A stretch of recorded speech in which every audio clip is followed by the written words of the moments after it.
Google's AI has, I think, learned, it spits out the false information that I am married to singer-songwriter. Hi everyone, I'm Katelyn Burns. And I'm Christine Grimaldi. And you're listening to Cancel Me Daddy. Joining us today on the podcast is comedian and writer Josh Gondelman, who has a new stand-up special premiering on YouTube on June 27th, right? Yeah, nailed it. Thank you for having me.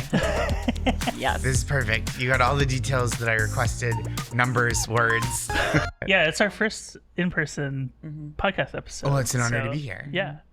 Yeah, thanks for coming on. We're excited to have you. I've been a fan of yours actually for a long time. Thank you so much. That's really kind. Yeah, I appreciate that. You had some banger tweets in the good old days. That's right.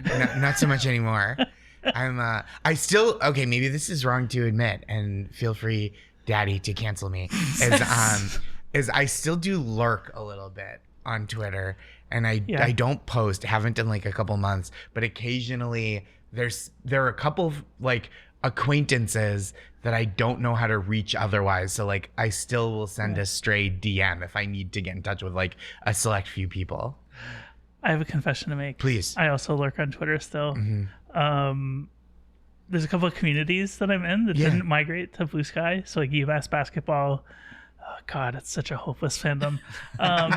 And Overwatch. Shout out to Marcus Canvey. Yeah, like the whole gaming social media sphere did not make it to Interesting. Blue Sky. So like if I want to follow like my favorite Overwatch streamers or catch up on like Valorant news, I still go to Twitter for that. But yeah, I don't post. I mean, nobody sees my posts over there anyway when I do post. Yeah. So I just get alerts on my phone, and then when I click on them, it's to various Nazi and administration accounts, which are kind of interchangeable at this point.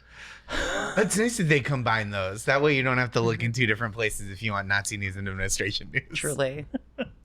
Well, speaking of Twitter, I've noticed that more and more it's like the ads on Twitter seem to be filled with like AI slop. Yeah. And we wanted to talk about this because you wrote something recently and you mentioned AI, and I think Christine committed that passage to memory. I mean, I wanted to congratulate you on your big anniversary this past week. Thank you. You and Fiona must be so happy together. Yeah. So I learned 2 weekends ago that Google's AI has, I think, learned, it spits out the false information that I am married to singer-songwriter Fiona Apple. That's incredible. Which is an honor, a strain on my actual marriage. I think that would really make things weird were it to be true. But yeah, that was like it was a really weird thing to see. To not just to find false information about one on the internet, but to like find a false, find a lie or like just a hallucination about you, be able to kind of trace where it comes from, like the root of it and how it was misunderstood computationally, and then still be like, well, fuck me, I guess. That's like, I don't know what to do about that. Right. It scraped your own content, right? Yeah, I think it was either a combination of, so the way I found it was I was trying to remember an old stand-up bit of mine about my wife, Maris, being a big Fiona Apple fan. And I knew that it was online, but it was like buried somewhere in my Instagram and YouTube. So I just Googled Josh Gondelman, Fiona Apple. And then the Google AI summary started with Josh Gondelman and Fiona Apple are married, which isn't even true of her without me. Like, she is not a married person. Right. So it was just wrong in any interpretation. But so that's how I found that out. And what I traced it back to was because of some of the additional like language slop that's in there, it came at least in part from a tweet about how when Fiona Apple's album Fetch the Bolt Cutters came out, it was 2020, deep pandemic, and Maris, whose book comes out July 1st for anybody listening. We love Maris. She's the best. Huge She's the greatest. Big Maris fans all around over here. It's called I Want to Burn This Place Down. She put in her headphones and just like took a long walk to listen to the whole album.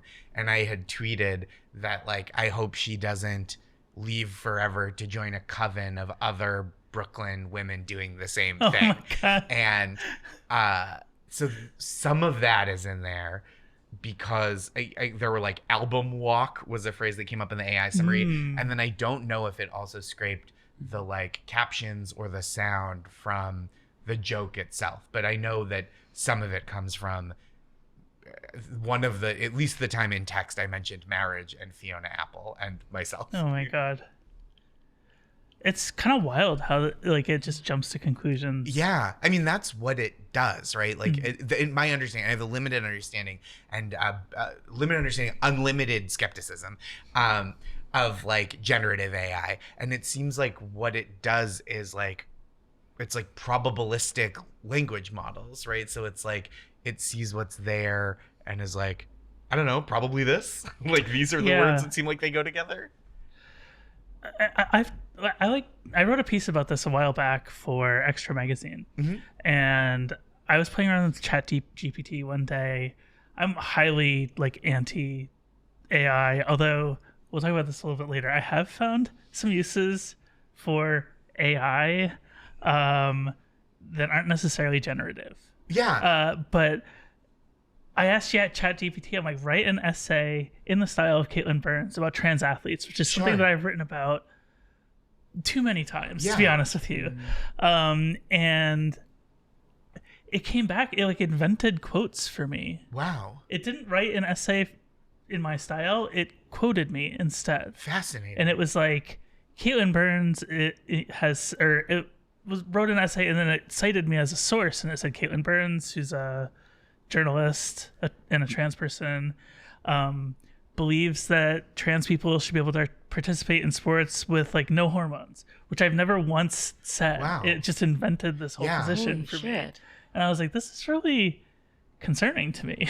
Yeah. That's really, it's like really unsettling to see that like kind of misinformation about you personally. I feel like when I read misinformation about other people, I get like demoralized, but at least I'm like, oh, well, I could see making a mistake about another person, right. But me, I know most of the facts about me.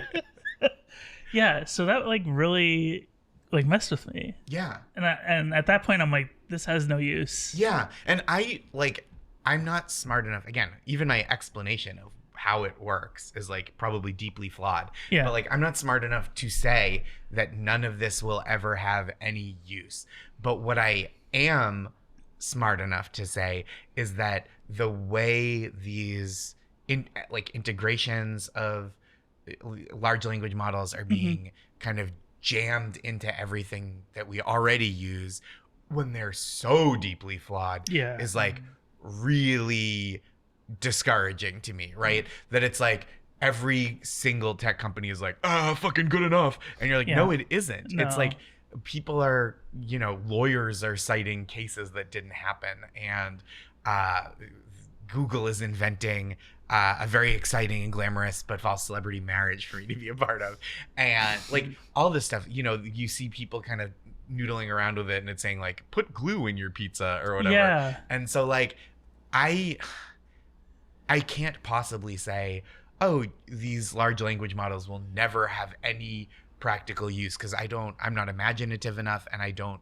care to be necessarily. But I can say like the people who are going like, the future is now, it's like, nope, that's why they call it the future. It's later. I mean, can you just imagine though, like some of this false information hitting like Fox News, right? And how that narrative can spin then out of control. Yeah. I can totally imagine that. Yeah, I mean, they don't, like, especially because when it confirms your biases, right, it, like, doesn't matter to most people in many instances. I don't mean to, like, slander most people, but it doesn't matter to many people. And I think, including myself, you hear something that sounds right to you and you're more inclined to believe it. So, like, I could see someone, if someone wrote a script using ChatGPT as an assistant at Fox News that generated fake things, the fact checking there not being super robust to begin with. Yeah. Unless I think sometimes they're like, is that a fact? Get out of there. And we wanted to have you on specifically because you wrote about this recently. Yeah. And I think it's something that all creatives have been thinking about a lot lately. And the three of us are all creatives. Yeah. So we're not coming at this from a tech perspective. We're coming at it from the people who like the tech people want to put out of business. Yeah, totally.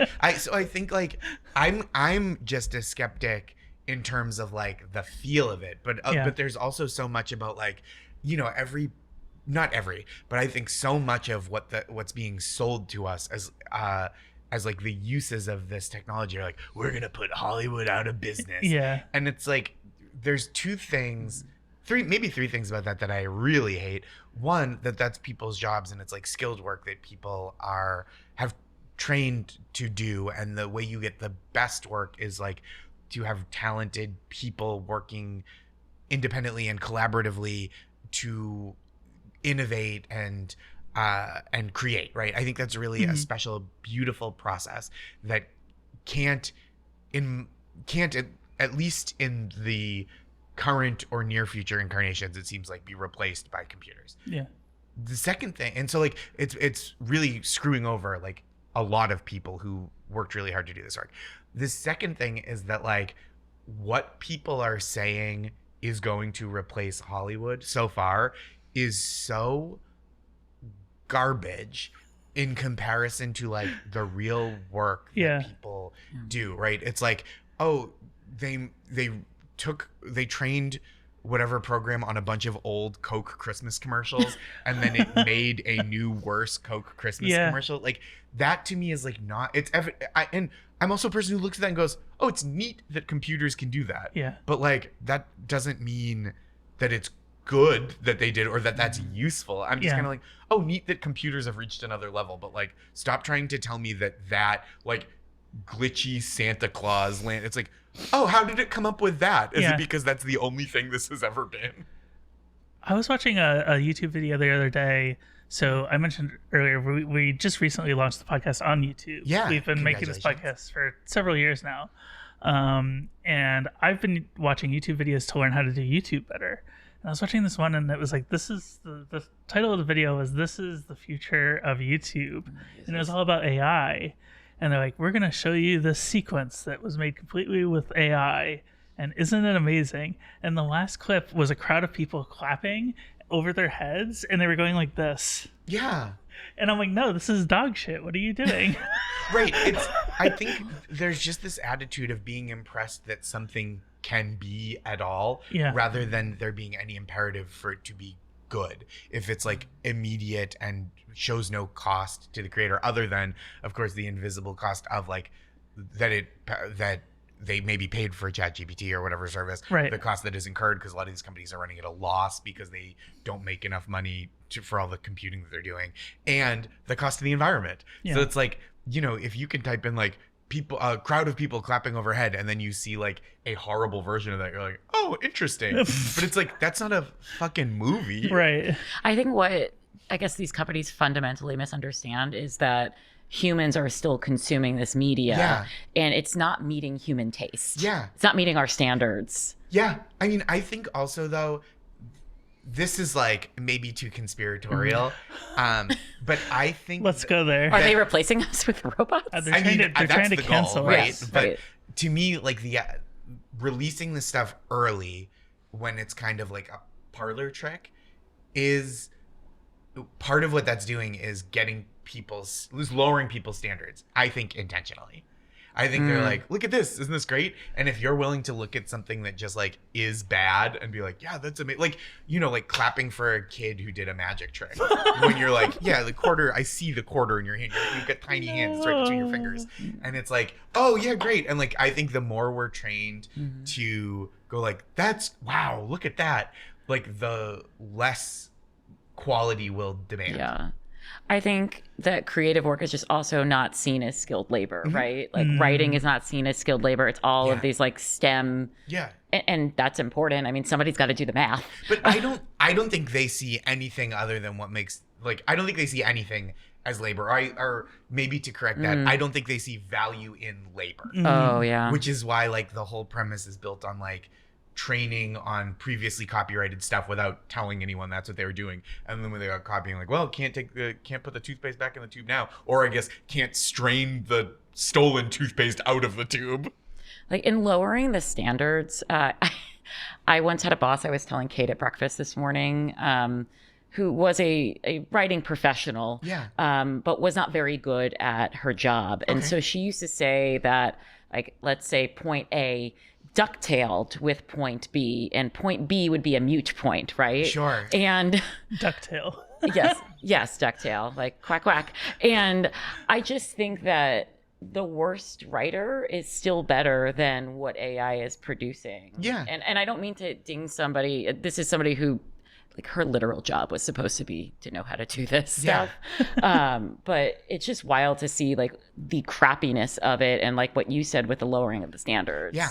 And honestly, if someone says ducktailed, that's like you go, oh, dovetail, right? Like you clock it as a mistake that a person made, and that's fine. And we all make mistakes. Yeah. Absolutely. And like, I get being annoyed when it's your job and you're like, oh, I have to fix this for this person who's right. But I think there's a difference between a person making a mistake and like a computer program that you're trusting to be knowledge rather than like, you know, whenever we're talking to a person, you know how to calibrate for the expertise, or at least we think we know how to calibrate for the expertise of the people in our lives. And this computer program is being sold as like, this is what it does. And it's like, I don't know if you're only doing it, like, what percentage of the time can it mess up and people still go, wow, like, this is incredible. I don't know. It reminds me of Knives Out, Glass Onion. Yeah. where like the Miles Braun character is like, who's like the rich billionaire. He's like, let's just take a moment to fully abbreviate this moment. And oh yeah. There's like several lines throughout. That was a really movie. fun. Yeah, and I'm like, this is like what it's like talking with ChatGPT to me. Yeah. It's like if you're trying to use it like Google, it's like asking your biggest idiot friend to explain quantum physics. Yeah. And it feels like it's wrong enough that like selling someone this technology, again, in this moment, as like, this is an accurate way to do research or to draft a piece of writing, is like saying like, here's a quarter. I don't know, I'm obsessed with quarters today, but like, here's a quarter. 100% of the time it's going to come up heads, and then it's going to come up tails 50% of the time. They go, yeah, but don't think about that. You know what I mean? Yeah. It's like we're being sold a thing that the technology demonstrably can't do. And then when it doesn't do it, the people that are selling it to us are going like, yeah, I mean, that's going to happen. But it's almost like, you know, like Russian nesting dolls of AI, right? Because the other day I was trying to answer this grammar question that was just really bugging me. Yeah. And so I Googled it, and not only did you have the AI summary up top, which completely didn't make sense. Yeah. A lot of the Google hits were clearly written by AI. Yeah. So what am I supposed to trust? Yeah. I mean, the present day is so frustrating because so much is that, right? Like so many people have like opted out of trying to do, or at least a big enough number of people with resources have opted out of trying to like make something useful or beautiful or informative or interesting, and just gone like, what can I make the most of, the cheapest, that will like farm engagement and get me the like passive income of engagement. It is what it feels like. Or like, how can I convince people to like outsource cognitive function to this machine that is worse than their own brain because it's a little easier. And it just is like a really depressing moment. Yeah. And I hate to admit, well, okay, back up the truck a second. It's funny to me how many companies are taking whatever tech thing they were working on and now just rebranding it as AI. Yep. And I'll give you an example for work on this podcast. When we do our video call interviews, which is our usual format when we're not in person with lovely people, we record in a program called Riverside. Yeah. And Riverside has an automatic editor, and it'll go through and it'll take the scenes, it'll like concentrate on the person who's speaking, and then if somebody in the group makes a reaction, it automatically will do a wide shot of the three of you, or in our case it's the three of us, and it'll go through, it'll take out your ums and ahs, and that feels very different to me than generative AI, where you're like, write this story or make this video, like they're calling it AI, but I don't feel like it's AI. Yeah, I mean, again, I think there are probably use cases where you go, oh, this, and it's also how humans implement it, right? Mm-hmm. If you're like, oh, whoever edits our video now has a smoother, easier job, and their life is less difficult because of it. Great. I think that's like great. But if it's like, okay, now this person can edit 6 times as many podcasts and their life is more stressful because they have more things to consider, even if each one is like ostensibly drafted before they get to it. It's like, well, that doesn't feel like much of an improvement to me, you know? So it is like, I think some of it is like the limits of the technology, and so much of it is what the human ambition for using the technology is. But yeah, it's like, oh, that's nice. And like, there's technology in whatever Photoshop that you use that like can help creative people make art and design without 100% of the technique that used to be required. And I think like I'm always kind of trying to like kick the tires on new technology and new ideas and go like, is this something that I should be skeptical of, or is it something like, am I being an old man yelling at cloud computing? Well, I think that you have a unique perspective on this all because you come at it from 2 different kind of pots of creative work, right? Like you've written a book. Yeah. I think that's where we met like once, 10 years ago at Kramer Books. Totally. So you've written a book, and then you also, I mean, you're a stand-up comedian. So you're writing, what do you call it? Routines, jokes. I say jokes. Can, right? Sure. I was like trying to get all those terms right. Yeah. So you kind of AI coming at you from like both sides. Sure. Can you talk about that and like how that kind of just makes you feel? Yeah, I mean, like there's so much about creative work now that feels like where technology has like put more onto people's plates instead of less. And this is maybe I'm just being a grump and a hater about this, but I do think like with where we are with social media and distribution platforms being more accessible. I don't want to say democratized, but certainly more accessible to people. And with that being true, I think pretty empirically versus where it was in, even 20 years ago, we'll talk like just pre-YouTube, right? YouTube is like 2006, is that right? It's right around there. Yeah. And so even you go back 20 years, it's like a completely different landscape in terms of entertainment. And you go, oh, this like enables people like what we're doing right now, right? To get their work out into the world with much less friction than there used to be, much less demand on the viewer and the listener to find something, much easier, frictionless, like uploading of stuff into the world and formatting. It's like just so easy and people are used to it.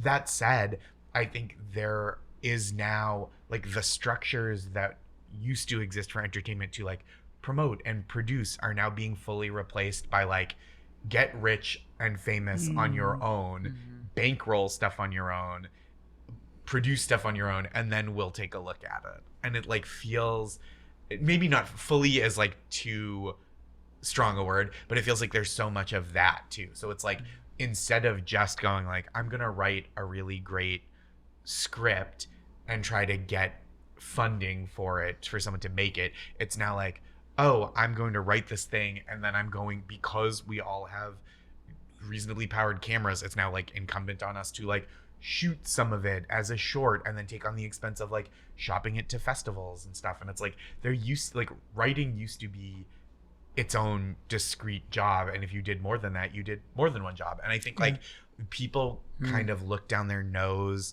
at the idea or the term of like influencer or like creator, which I don't love those terms because I think it flattens so much work into one word that is like not a standardized job with like standardized pay, right?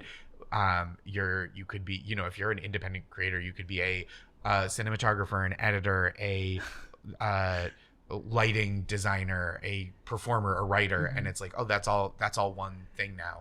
And so enough about me. yeah. No, totally. But those are all skills, right? And those are all flattened into one title. And so nothing against the people that do it. Yeah. That's certainly like not my where my criticism is, but it's like the idea of going like this person is a creator. It's like, okay, sure, I guess those tools are easier to access and less expensive to access, but it is also saying like, okay, now the whole thing is one person's job. I know this is a little off topic as an answer, but no, it's okay. Kind of a virulent hater. Are you a Luddite? I've been like learning a little bit more about that, and I think like maybe yes, right? Because like Ludditism, is that how one would say that? But it was like a response to having technology pushed on workers, right? That is like that makes the conditions of labor worse. Yeah. And so I think like I am against that as like a worker. I don't think that's uncommon these days. Sure. Like I think there's a lot of people who are like, I just don't want anything to do with this. Like when we co-founded the Flytrap, we had a long conversation about AI, and our conclusion was we will never use AI to generate anything that goes on our website. Yeah. And now I'm like, because this podcast is like kind of loosely affiliated with the Flytrap. It's complicated. It's a Flytrap production. We're a Flytrap production. I'm like, oh, does this run afoul of our AI rules if I'm using, Riverside to cut out our uhs and ums? Sure. Yeah. I mean, like, and I don't, it doesn't feel against the spirit of the rule. And it's all really interesting to me. And like, because maybe there is like down the line really useful medical application, or like I know people who have said people have said to me when I'm being like a crank that like, no, this is really useful like when you're an expert at coding and you want to like replicate kind of picky but like code that you have to replicate a lot, you can use a generative AI program to generate something. You can then test it because you know what you're doing, and then you can adjust it from there, and that saves people a lot of time. And I go, I don't know enough to argue with that. It sounds good on its face, but like to me, that's not. And you go, okay, if that's gonna work, and if that's gonna like really make people's lives easier and better and make the work better, great. But that to me is not like the same as a lawyer using a large language model to spit out a legal brief that is full of made up cases. Like to me, that is like and I don't know if that's just, using a hammer to do the work of a screwdriver, or if there's like a different ethical thing there, or even if it's just the biggest problem was this person spit out the thing and did not check their work clearly. Like the largely AI generated like hot reads of the summer that was published in the Chicago Sun-Times and Philadelphia Inquirer, yeah. And that to me is like, well, you used the tool wrong, even allowing that it's a tool that you should be using, which I'm still skeptical of. But like, if that's what's going to happen, you got to just say no. Were you part of? I'm trying to remember exactly what it was. A lawsuit. I was not. Okay. But maybe we should talk about that a little bit. There was a lawsuit that, see, the ums that we can cut with the AI. Okay, oh my God. Sure. There was a lawsuit. A bunch of authors were challenging the use of AI. And I remember Laura was part of that. Was she part of that? Yeah. Okay. Our friend Laura Lipman. Friend of the pod. Yes. Yeah. I remember like, I think Sarah Silverman's name was attached to a lawsuit like that, or like that one. Yeah, I mean, like, that is, right, the intellectual property of it all, which we didn't talk about much, but is, like, a really salient feature. Let's talk about that, how we can fight back and retake this intellectual property. Because it is, and I know that my book, it has been fed into some large language. There was, like, a website where you could put in your name and see, like, whether your work was kind of fed into this chum grinder or whatever, and my book was, and it's like that stinks. I don't like that. I didn't agree to it, I don't think. And it's that's the only way. I mean, what's his name, Nick Clegg, who was an MP right in the UK and is now works at Facebook, said something to the effect of, if we have to pay every time we use this material for training, these companies can't exist. And it's like, my response, I think a lot of people's response, this isn't a unique response, is like, boo fucking who, dude? Yeah. That's like, you don't get to invent a crime and then say if you can't commit that crime, or invent a business that is a crime, and then say if you can't commit that crime, you don't have a business. It's like, okay, well, let's follow that logic to the end of the road, which means you don't have a business. You have a crime. Well, maybe fight back is the wrong term. I'm thinking about our interview with Kat that hasn't, Kat Abu, who is running for Congress. Abu Ghazali. Abu Ghazali, yes. Yeah. And she talked about, how Democrats need to, it's not about fighting back, it's about creating a whole narrative. And maybe that's what we need to do to kind of get our intellectual property back, but not think about it as fighting back. Sure. Yeah. Well, interesting. I was thinking about this because, like, the majority of my career, I've been a freelance writer, and I don't own the rights to any of that work that I didn't publish on, like, my blog. Sure.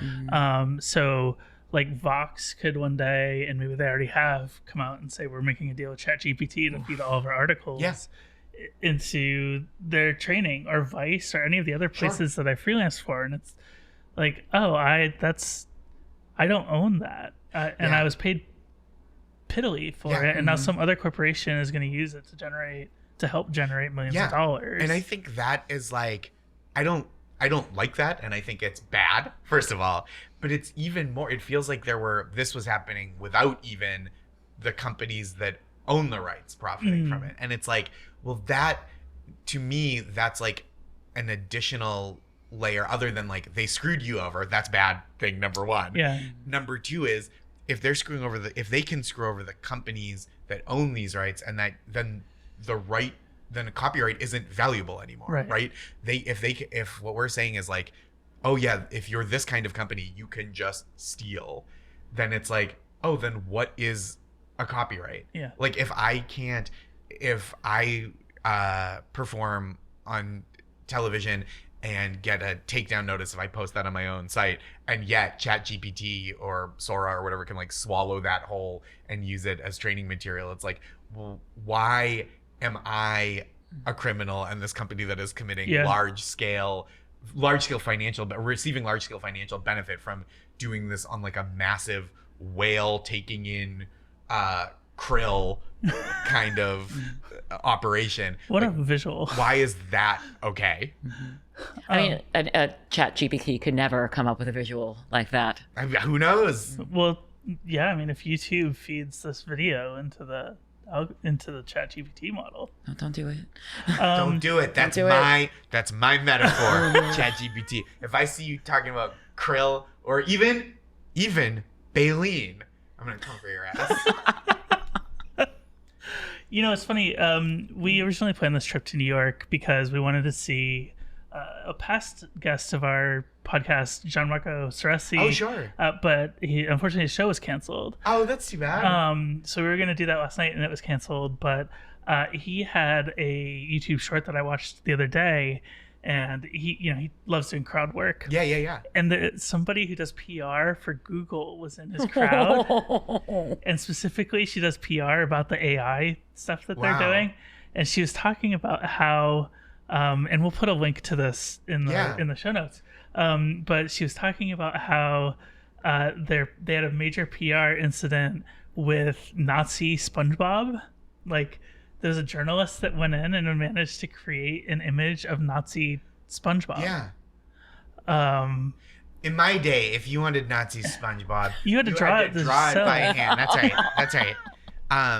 No, but that's the same with like non-consensual, like explicit sexual material is being generated of like celebrities and non-celebrities, and all this stuff is like, it just feels, and again, maybe this is just me not knowing how anything works, which is a salient feature of my brain, but that doesn't feel like putting out a new video game that has some bugs in it that need to be patched, or a new version of Microsoft Office where like some functions in Excel you need a software update to fix it, right? Like, this feels like the whole thing is so fundamentally flawed, and it's being unleashed as like, it's like having a car with a door missing, and they're just like, yeah, that's what it is. That's what a car is now. It's fewer doors. Jesus.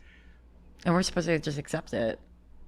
Yeah, it's like all of these rich, powerful billionaire men who all have like freaky head sizes and shapes. Yeah. It's really weird. Like Mark Andreessen. He's got one of the silliest heads I've ever seen. Yeah, like As a bald guy, you just pray when you see that hairline ascending that you don't end up with a Mark Andreessen shaped noggin.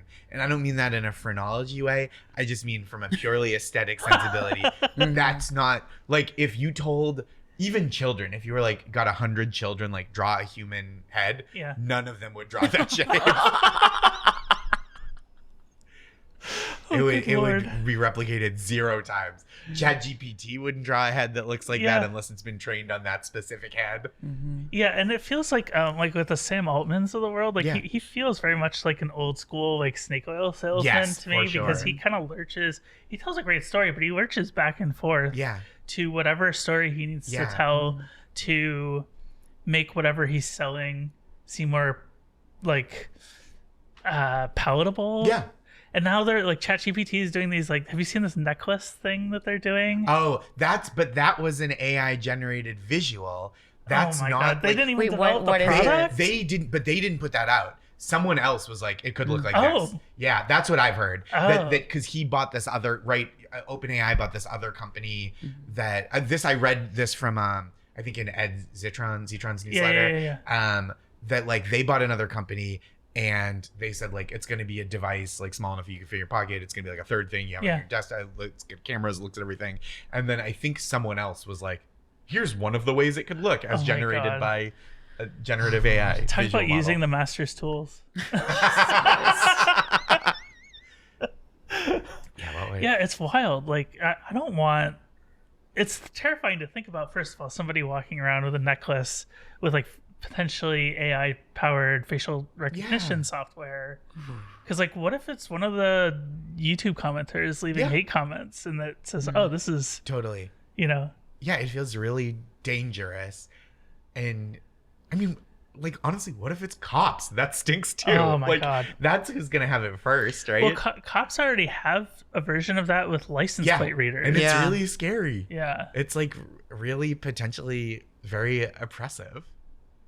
I just hate, I have a neighbor, I don't hate the neighbor, but they have one of those Ring camera doorbells and they turned off the speaker because it's up on a stoop, right? Their front door is up on a stoop about 6-8 steps, but even on the sidewalk level, when you walked by, it would go, "Hi, you're being recorded." And it's like, I don't like the, being recorded, being told I'm being recorded, or the like friendliness of hi, like fuck off with hi.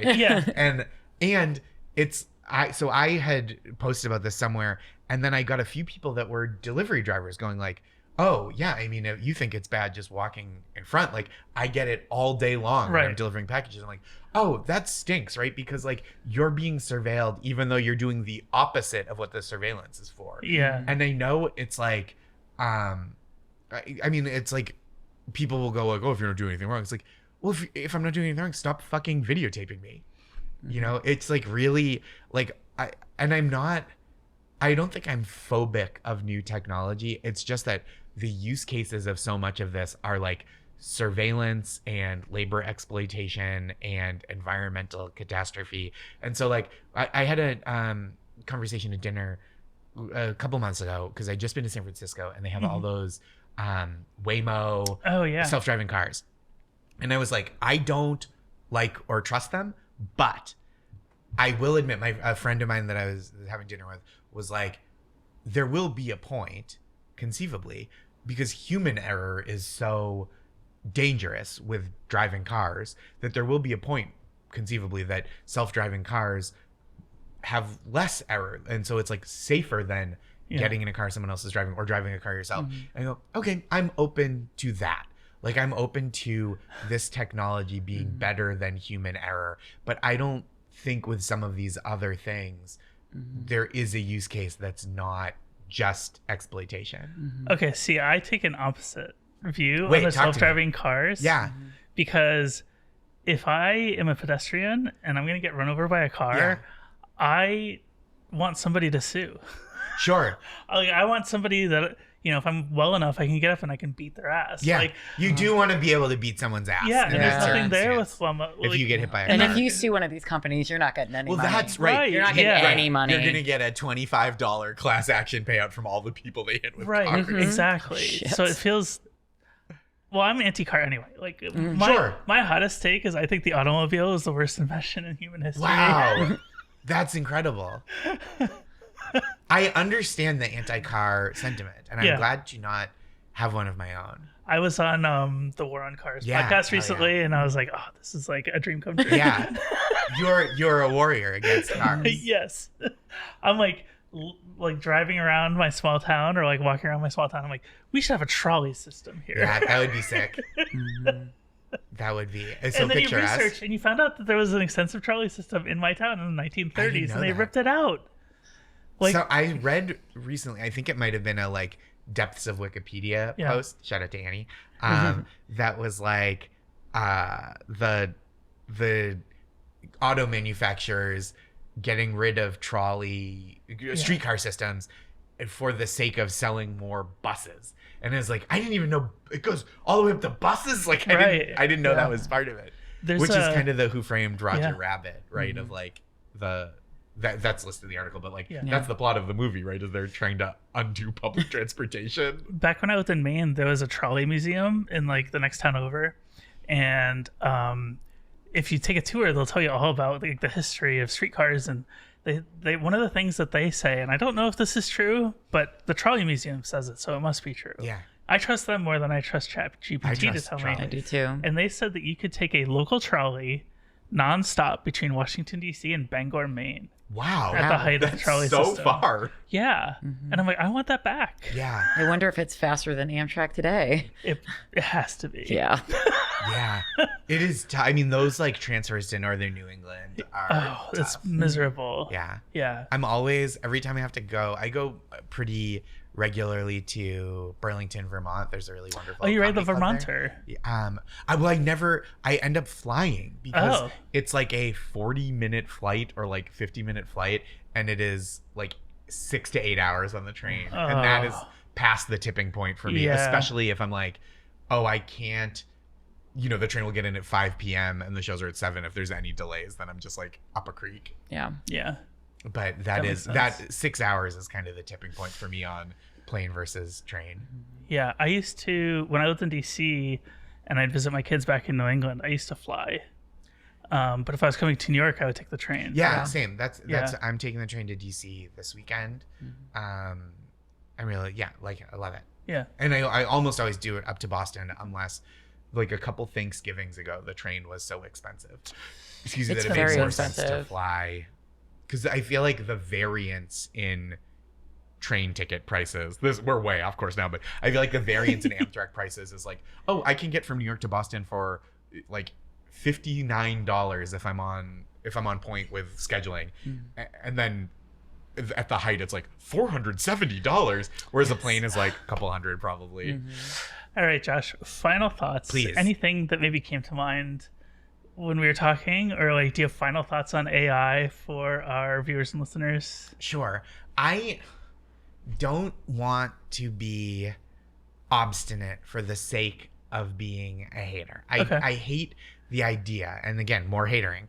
I hate the idea of being a person who resists change because it is new and because it is different and scary to me. So I try to work really hard to not feel that and to not be like that, to resist the tentacles and the creeping ivy of reactionaryism in myself. However, I do think what we're being offered as the public with this technology is pernicious environmentally, pernicious from a labor standpoint, pernicious from the standpoint of the product being bad. And I don't think it's wrong to point that out, and I don't think you're some kind of like jerk for being a skeptic of a product that is being like pushed aggressively on you by people who stand to make enormous and legally it is bad. So I don't think there's any shame in being skeptical of that, and I don't think there's any valor in like carrying water for these mega tech, like the most well-funded companies in the history of money and companies and humanity, that are like, you know, cramming this down our throats and up our butts simultaneously. Well, and at the same time that they're enacting policies that are really antithetical, taking away hate speech protections and things like that. Yeah. Why are we obligated to defend them? Yeah. And or even to accept them. Why are we obligated to be like, I guess this is how it is now?